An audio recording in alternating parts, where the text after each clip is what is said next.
Em uma linda clareira, nos limites de uma vasta floresta, vivia um menino chamado Pedro. Ele era corajoso e um pouco travesso, e adorava passar seus dias explorando. Um dia ensolarado, Pedro saiu de casa, ignorando os avisos de seu avô sobre os perigos da floresta, e principalmente sobre o temível lobo mau. Com seu inseparável violino, Pedro andava pelo campo, apreciando a brisa e os sons da natureza. Não demorou muito para ele encontrar seus amigos animais. Primeiro, a Pata, que era um pouco desajeitada, mas muito simpática. Ela estava mergulhando e nadando em um pequeno lago, grasnando alegremente. Em seguida, o passarinho, ágil e tagarela, que voava em círculos sobre a cabeça de Pedro, cantando melodias animadas. E por fim, o gato, esguio e silencioso, que se espreitava pela grama, pronto para tentar pegar o passarinho, para a diversão de todos. Pedro observava seus amigos com um sorriso, feliz por estar ali, no meio da natureza. De repente, o avô de Pedro apareceu. Ele estava bravo e preocupado. Pedro repreendeu o avô. Este lugar é perigoso. E se o lobo mau aparecer? O avô agarrou Pedro pela mão e o levou de volta para casa, enquanto os animais, assustados, se dispersavam. Mal o avô e Pedro haviam voltado para casa, e o perigo que o avô tanto temia se materializou. O lobo mau saiu da floresta, grande, cinzento e com um olhar faminto. O gato, esperto, subiu correndo em uma árvore alta. O passarinho voou para os galhos mais altos, seguro por enquanto. Mas a Pata, a pobre Pata, ela, com sua caminhada desajeitada, não conseguiu fugir a tempo. O lobo, em um salto rápido, a capturou e a engoliu inteira. Pedro, que havia assistido a tudo de sua cerca, não podia acreditar. Ele estava furioso e com o coração batendo forte. Ele não podia deixar o lobo escapar.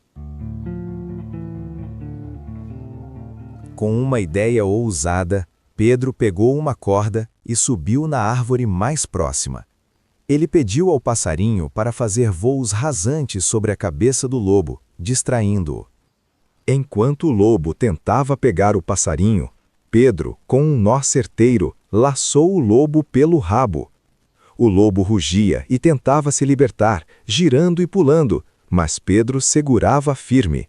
Naquele momento, ecoou o som de tiros na floresta. Eram os 3 caçadores que tinham ouvido a comoção e vindo ao resgate. Eles apontavam suas armas para o lobo, mas Pedro pediu para que não atirassem. Não atirem! Gritou Pedro.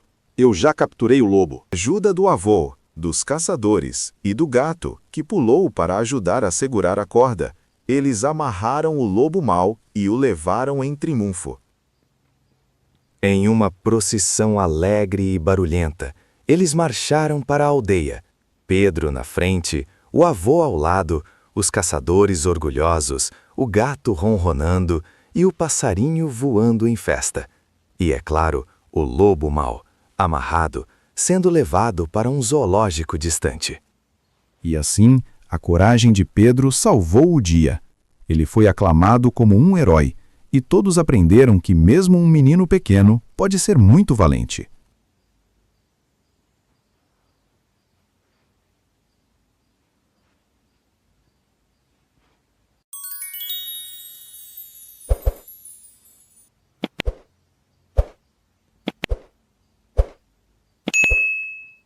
Nos mares gelados do Polo Norte, onde enormes blocos de gelo flutuam suavemente e o oceano brilha em tons de azul claro, vivia Luli, uma pequena foca muito especial.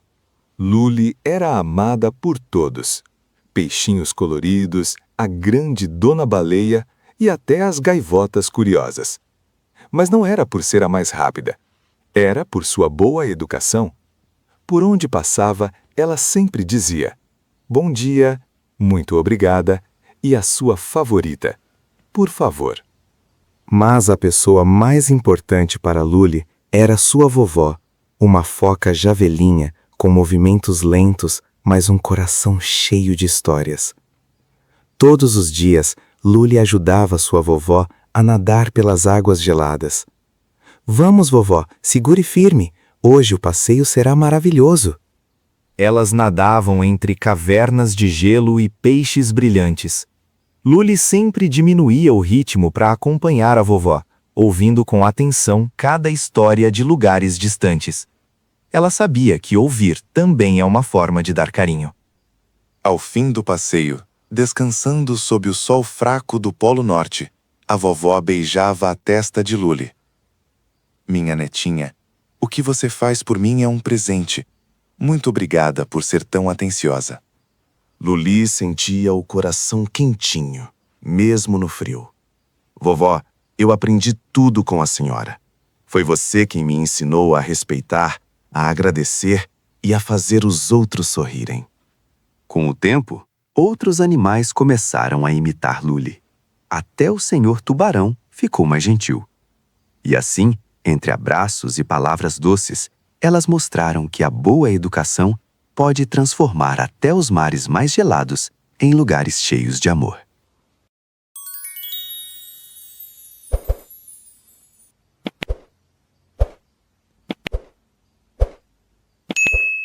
Era uma vez, em um lugar não muito distante daqui, uma mamãe porca que tinha 3 filhotes muito especiais.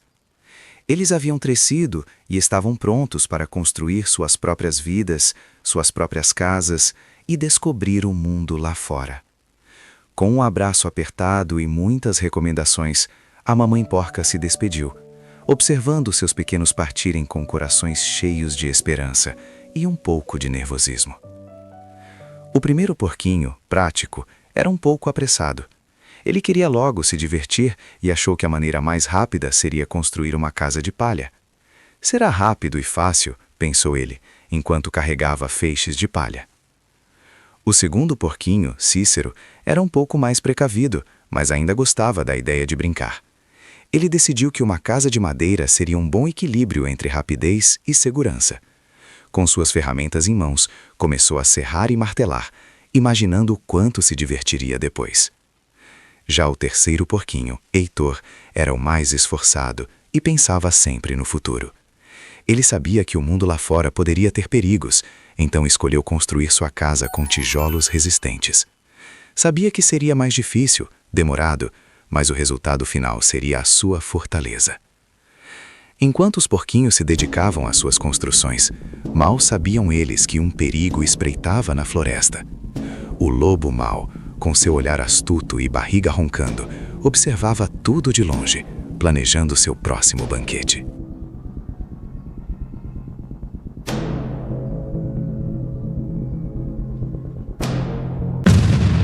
Não demorou muito para o lobo mau aparecer. Seus olhos vermelhos brilhavam ao ver a casa de palha, tão frágil e convidativa. Ele se aproximou da porta e, com uma voz dissimulada, chamou: "Porquinho, porquinho, deixe-me entrar." O porquinho prático, que estava dentro da casa de palha, tremendo de medo, respondeu: "Nem pensar, seu lobo mau. Pelos pelinhos do meu queixo, eu não vou deixar você entrar." O lobo, com um sorriso sarcástico, bufou e soprou, bufou e soprou, e a casa de palha desmoronou em um piscar de olhos. O porquinho prático correu desesperado para a casa de seu irmão Cícero, a casa de madeira. Agora, os 2 porquinhos estavam juntos na casa de madeira. O lobo mau, ainda faminto, não demorou a chegar. "Porquinhos, porquinhos, deixem-me entrar", berrou o lobo. E os 2 porquinhos responderam, juntos, com as vozes tremendo: "Nem pensar, seu lobo mau, pelos pelinhos dos nossos queixos, não vamos deixar você entrar." O lobo bufou e soprou, bufou e soprou. E a casa de madeira, com um estalo estrondoso, também veio abaixo. Os 2 porquinhos, em pânico, correram o mais rápido que puderam para a casa do irmão Heitor, a casa de tijolos. Finalmente, os 3 irmãos estavam seguros na casa de tijolos de Heitor. O lobo mau chegou bufando, seus olhos cheios de fúria e frustração. Porquinhos, porquinhos, deixem-me entrar, rugiu o lobo, sua voz cheia de impaciência. E os 3 porquinhos, agora com mais coragem, responderam em uníssono. Nem pensar, seu lobo mau, pelos pelinhos dos nossos queixos, não vamos deixar você entrar. O lobo mau bufou e soprou com toda a sua força. Ele bufou e soprou novamente, mas a casa de tijolos permaneceu firme e forte. O lobo estava exausto e furioso. Ele pensou e pensou, e então teve uma ideia. Ele subiria pela chaminé. Enquanto os porquinhos o observavam lá de cima, Heitor, o mais esperto, teve uma ideia brilhante. Os porquinhos acenderam uma fogueira embaixo da chaminé e colocaram um grande caldeirão com água fervente. Quando o lobo desceu pela chaminé, caiu direto no caldeirão de água fervente. Com um uivo de dor e um au, ele saltou para fora da casa, queimando o rabo, e correu para a floresta, para nunca mais ser visto. E assim, os 3 porquinhos aprenderam a importância do trabalho duro e da prudência. Eles viveram felizes e seguros na casa de tijolos de Heitor e nunca mais se preocuparam com o lobo mau.